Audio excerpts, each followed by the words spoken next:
ಮಾನ್ಯ D K Shivakumar ಅವರೇ, ತಮಗೆ ಒಂದು ಮನೆ ಮಾಡೋದೇನೆಂದರೆ, ನೀವು IPL ಮ್ಯಾಚು ಮತ್ತೆ ಇಲ್ಲಿ ನಡೆಸ್ತೀವಿ ಅಂತ ನೀವು ಆಶ್ವಾಸನೆ ಕೊಡ್ತೀರಲ್ಲ ಚಿನ್ನಸ್ವಾಮಿ ಸ್ಟೇಡಿಯಮಲ್ಲಿ.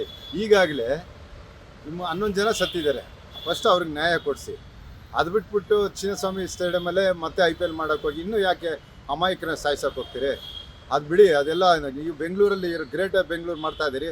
ಏನನ್ನು ಭರವಸೆ ಕೊಟ್ಟಿರಿ ಅಷ್ಟು ಫಸ್ಟು ಅದನ್ನ ಸರ್ ಮಾಡಿ. ಆ ಭರವಸೆ ಕೊಟ್ಟಿರೋದನ್ನ ಸರ್ ಮಾಡ್ಕೊಳ್ಳಿ ಫಸ್ಟು.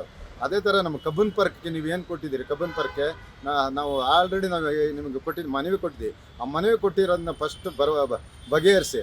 ಅದು ಬಿಟ್ಬಿಟ್ಟು ಚಿನ್ನಸ್ವಾಮಿ ಸ್ಟೇಡಿಯಮು ಮತ್ತು ನಾವು IPL ಇಲ್ಲೇ ನಡೆಸ್ತೀವಿ, ಯಾವುದೇ ಕಾರಣಕ್ಕೆ ಬಿಡೋಲ್ಲ, ತಪ್ಪು. ಯಾಕಂದರೆ ಈಗಾಗಲೇ ಕೇಸ್ ಹಾಕಿದ್ದೀನಿ ನಾನು. ಎಲ್ಲಿ ನಮ್ಮ ಇನ್ನು ಮ್ಯಾಜಿಸ್ಟ್ರೇಟ್ ಕೋರ್ಟಲ್ಲಿದೆ ಮತ್ತು ಹೈಕೋರ್ಟಲ್ಲಿದೆ.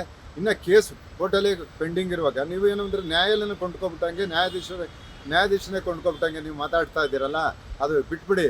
ಅದು ಬಿಟ್ಬಿಟ್ಟು ಈಗಾಗಲೇ ನಮ್ಮ ಕಬ್ಬನ್ ಪಾರ್ಕ್ಗೆ 4 ಕೋಟಿ ಲಾಸ್ ಆಗಿದೆ. ಅದನ್ನ ಕಟ್ಕೊಡಿ.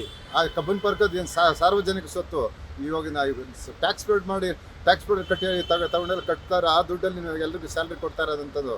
ಈಗಾಗಲೇ ಅಲ್ಲಿ 4 ಕೋಟಿ ದುಡ್ಡು ಖರ್ಚಾಗಿರೋದು ಯಾರ್ದು? ಎಲ್ಲ ಸಾರ್ವಜನಿಕ ದುಡ್ಡು. ಅದು ಫಸ್ಟು ಅದನ್ನ ಇನ್ನು ಕೊಡಿಸಿ. ಯಾರು DNA ಇದ್ದಾರಲ್ಲ, DNA ಎಂಟರ್ಟೈನ್ಮೆಂಟು, ಆಮೇಲೆ RCB ಮತ್ತು ಚಿನ್ನಸ್ವಾಮಿ ಸ್ಟೇಡಿಯಂ ಕಟ್ಕೊಡೋಕ್ಕೆ ಹೇಳಿ ಫಸ್ಟ್.